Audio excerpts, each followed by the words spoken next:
Everyone, स्वागत है आपका आपके अपने channel UGC net study IQ में। मैं हूं मसरूर अख्तर। हमें पता है कि जब भी कोई नई चीज आती है तो बजाय इसके कि हम उसकी इन डेप्थ स्टडी करें, बजाय इसके कि हम उसके पोटेंशियल को या फिर उसकी ग्रेविटी को समझें, हम ऊपर ऊपर से सुनी सुनाई बातों से ये अंदाजा लगा लेते हैं और किसी भी चीज को हम गलत कहने में या क्रिटिसाइज करने में देरी नहीं करते।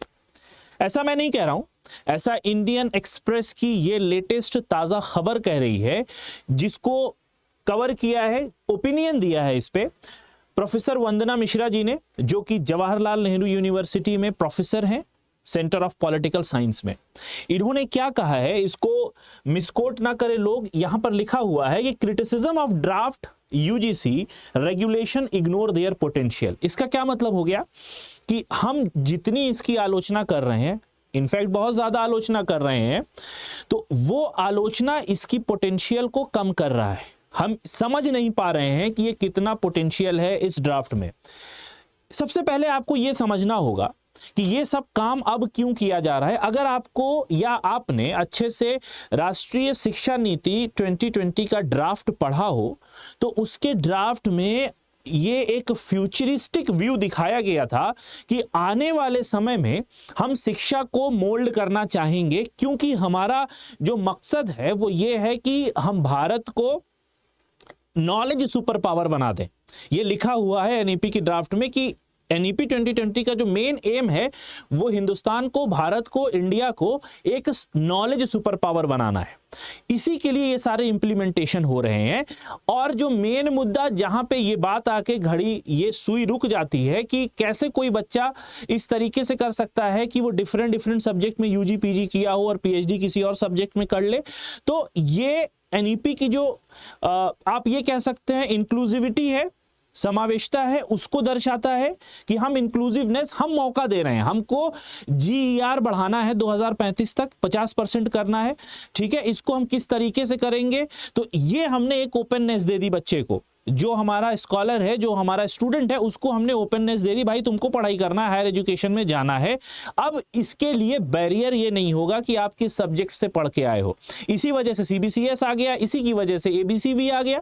ठीक है, ये सब कुछ मिला के आपको कहीं ना कहीं फायदा पहुंचाने की कोशिश की जा रही है। वरना पहले क्रेडिट्स कहां हुआ करते थे, पहले मल्टीपल एंट्री और एग्जिट कहां हुआ करता था। अब क्यों किया जा रहा है कि छोड़ के भागे नहीं, बच्चे जो स्टूडेंट हैं वो छोड़ के भागे नहीं, एनी हाउ वो पढ़ाई कर लें। शिक्षा इतना इंपॉर्टेंट है। और जब भी हम सुपर पावर बनने की बात करते हैं तो हमें देश के हर नागरिक का योगदान चाहिए होता है। इसी सारी बात को मद्देनजर रखते हुए यूजीसी का जो रेगुलेशन ड्राफ्ट आया 2025 का, उसने सारी बातें कह दी।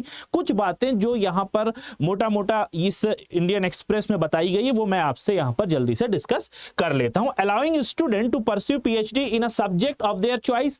जब चॉइस की बात आएगी तो इंक्लूसिविटी आएगी। हम उसको ले रहे हैं जो आपको पसंद है, आप वो चीजें आप उठा लो, आप उस सब्जेक्ट से कर लो, लेकिन आप पढ़ाई कर लो। ठीक है, comma doing away with API. API से हम खत्म कर रहे हैं या खत्म करने की सोच रहे हैं या एपीआई को बहुत कम दर्जा दे रहे हैं। And creating a search cum selection VC committee. और वाइस चांसलर कमेटी पे भी बहुत ज्यादा यहां पे बातचीत हो चुकी है। बहुत ज्यादा आप ये कह सकते हैं कि प्रॉस एंड कॉन्स हैं इसमें भी। इसको लेके भी, इसको भी थोड़ा सा फिल्टर किया जा रहा है कि इसकी जो नियुक्ति है या फिर जो अपॉइंटमेंट है उसको और ट्रांसपेरेंट कर दिया जा सके। ठीक है, the UGC draft regulation aim to create a more inclusive, dynamic and quality driven higher education system in India. कुल मिला के ये जो खबर है ये जस्टिफाई करना चाह रही है, जस्टिफिकेशन दे रही है कि जो रेगुलेशन 2025 आया है वो आपके लिए बहुत सही है। अभी आपको इसके फायदे नजर नहीं आ रहे, लेकिन अगर आप दूरदर्शिता दिखाते हैं या दूरंदेशी अगर आपकी सही होगी तो आप इस ड्राफ्ट को एक्सेप्ट कर लोगे। चलिए शुरू कर देते हैं यहां से। जो मेन बात है जो मुझे लगी कि the NEP aims to restructure. अभी जो मैंने बात आपसे करी कि एनईपी का क्या मामला है कि ये रीस्ट्रक्चर करना चाह रही है, किसको restructure the governance of Indian education system to address the country's development goals and respond to the evolving demands of society and global knowledge economy. ये जो मेन बात है, ग्लोबल नॉलेज इकोनॉमी में हम किस तरीके से कंट्रीब्यूट कर सकते हैं, सस्टेनेबल डेवलपमेंट गोल को भी फुलफिल करना है और एनईपी को भी हमें इंप्लीमेंट करना है। This calls for a move toward multidisciplinary करिकुला institutional autonomy and integration of technology, restructuring the governance and regulatory mechanism, blended pedagogy, industry academic linkage, ये सारे वो मुद्दे हैं जिनको लेके ये ड्राफ्ट लाया गया है। ठीक है, the UGC bye releasing the draft of new regulation concerning the qualification for the appointment and promotion of teachers and academic staff has initiated a process of aligning the academic recruitment process with these broader objectives. In objectives को हमको पूरा करना है, इसीलिए हमने इसमें change करने की भी सिफारिश की है, ऐसा इस ड्राफ्ट में बताया गया है। हाँ जी, तो एक बात जो यहां से देखने की चीज है, जिस वजह से आपको मैंने यहां पे तकलीफ दी है ये वीडियो देखने की, वो ये है कि the draft regulation make candidate eligible for appointment as faculty in the discipline subject that they have chosen for PhD and NET set, even if it is different from the discipline subject chosen by them in undergraduate or postgraduate programs। यहां पर एक बात ये आती है, कभी आपने UG किसी एक सब्जेक्ट से किया, पीजी आपने एक सब्जेक्ट से किया, लेकिन अब इन दोनों स्टेजेस में आपको लगता है कि मुझे बहुत ज्यादा मजा नहीं आ रहा है, या फिर मैं इसमें अच्छा स्कोर नहीं कर पा रहा हूं और रिसर्च के लिए मुझे ये सब्जेक्ट चाहिए, फॉर एक टाइम बिता चुका हूं मैं और मुझे पढ़ते पढ़ते, कभी ऐसा नहीं होता है कि आप कोई बच्चा है जो यूजी पीजी मैकेनिकल इंजीनियरिंग से उसने बीटेक एमटेक किया हो और यूपीएससी में आके उसने पॉलिटिकल साइंस ले लिया हो। ये क्यों ले लिया? क्योंकि उसका इंटरेस्ट बढ़ गया या इंटरेस्ट पैदा हो गया। तो अब एक समय पे अगर आपका इंटरेस्ट इसकी तरफ आता है तो मे भी हो सकता है जो यूजी पीजी सब्जेक्ट था आप उसमें अच्छा रिसर्च, अच्छा शोध ना कर पाए। ठीक है, इसके लिए आपको ये सहूलत दे दी गई कि भाई अब आपको जो सब्जेक्ट पसंद हो, आप वाई सब्जेक्ट से पीएचडी करना चाहते हो तो आप वाई सब्जेक्ट से पीएचडी कर सकते हो। ठीक है, this attempt to steer clear of rigid disciplinary boundary, जो एक रिजिडिटी थी डिसिप्लिन बाउंड्री की, हमको इसी में हो तो अब आपको इसी में जीना मरना है। आपने यूजी इसी से किया, पीजी इसी से करोगे, पीएचडी इसी करो, भले आपको वो सब्जेक्ट पसंद आ रहा हो, भले एक समय के बाद आपको मोनोटोनस लग रहा हो, बोर हो गए हो आप उसमें। ठीक है, अब इसको तोड़ दिया गया है, it does not make candidate who have chosen the same subject across degree in eligible. Right, अच्छा एक बात ये हो गई। दूसरी चीज, एपीआई का मामला भी उठा है और बहुत चर्चा में है ये एपीआई का मामला कि एपीआई के बिना कैसे काम होगा। तो यहां पर भी जस्टिफिकेशन दिया गया है, जो प्रोफेसर वंदना शर्मा ने जो बात कोट की है, अपना ओपिनियन बताया, उसमें इन्होंने बताया है, let us now look the provision of notable contribution, this is some which is related to entrepreneurship, जिसकी हमने बात की है। ठीक है, and this is related to your industry, कि आपके पास कुछ स्किल है, कुछ इंडस्ट्री का आपके पास तजुर्बा है। Designed to do away with the academic performance indicator API system of the 2018 regulation that heavily rely on quantitative matrix.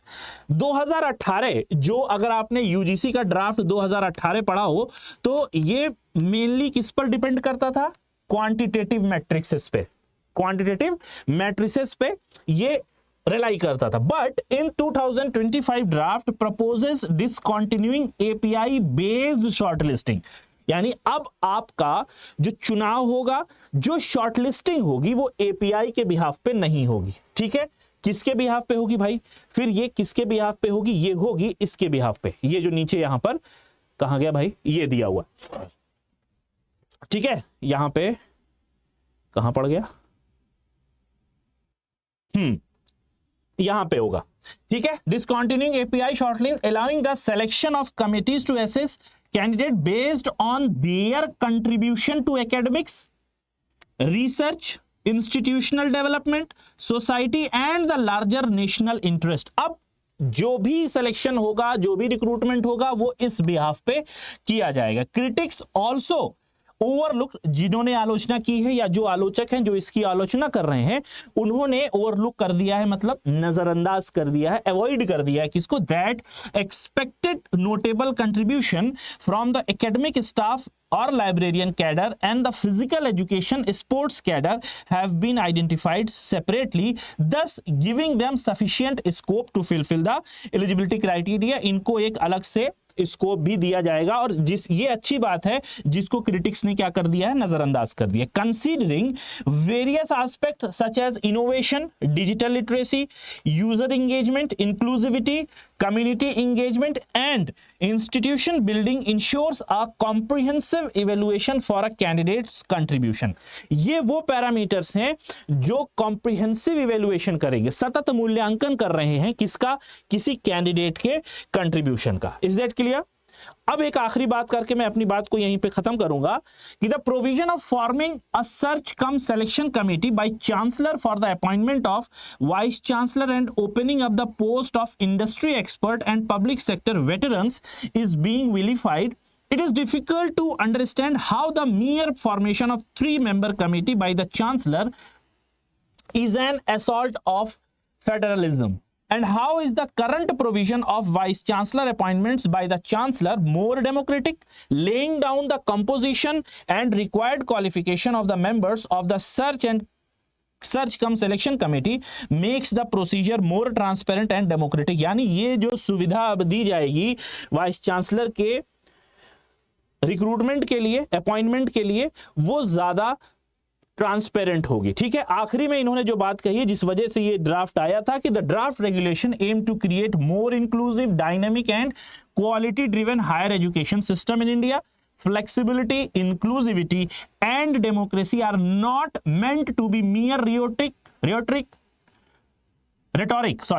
means होता है बयानबाजी, ठीक है, जिसको अरस्तु ने ये वर्ड दिया था। रेटोरिक मींस होता है, ये सिर्फ बयानबाजी नहीं है, ठीक है, for public platform but are the guiding principle for individual, society and the nation. यानी फ्लेक्सिबिलिटी, लचीलापन, समावेशिता और लोकतंत्र ये महज एक बयानबाजी नहीं है जो प्लेटफॉर्म, पब्लिक प्लेटफॉर्म पे किया जा रहा है, बल्कि ये क्या है, हमारे गाइडिंग प्रिंसिपल हैं किसी एक व्यक्तिगत रूप से कह सकते हैं इसको, सामाजिक रूप से, या एक राष्ट्र के तौर पे ये हमें गाइड करेंगे। These principles need to be delicately woven even into rules and regulation, and the latter should be understood in this context. The writer is professor at the Center of Political Studies, School of Social Science, Jawaharlal Nehru University, Delhi।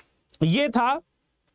अब ये जो मेरा news के लेके आना था, आप इसको यूं समझ सकते हैं कि एक तरीके से ये ड्राफ्ट रेगुलेशन 2025 को जस्टिफाई करने के लिए, चूंकि इतना ज्यादा क्रिटिसिज्म हो गया है, आपको गलत भी लगता होगा, लेकिन जब आप अपने इस चश्मे को उतार के तजुर्बेकारों से या फिर आप एकेडमिशियन के चश्मे से देखेंगे तो शायद आपको इसमें कुछ अच्छाई भी दिख जाए। ये था एक छोटा सा वीडियो, एक ताज़ा खबर थी जिसको आपके साथ मुझे शेयर करना था। आई होप कि आपको ये वीडियो अच्छा लगा होगा। जाते जाते चैनल को सब्सक्राइब करना मत भूलिएगा और बेल आइकन को दबा लीजिएगा, क्योंकि इस तरीके की अच्छी अच्छी खबरें और अच्छे अच्छे अपडेट्स मैं आपको लेके आता रहूँगा और आप तक ही तभी पहुँच पाएगी जब आपने बेल आइकन दबाया होगा। और do like our videos as well. मिलते हैं नेक्स्ट वीडियो में। Have a nice day, bye bye.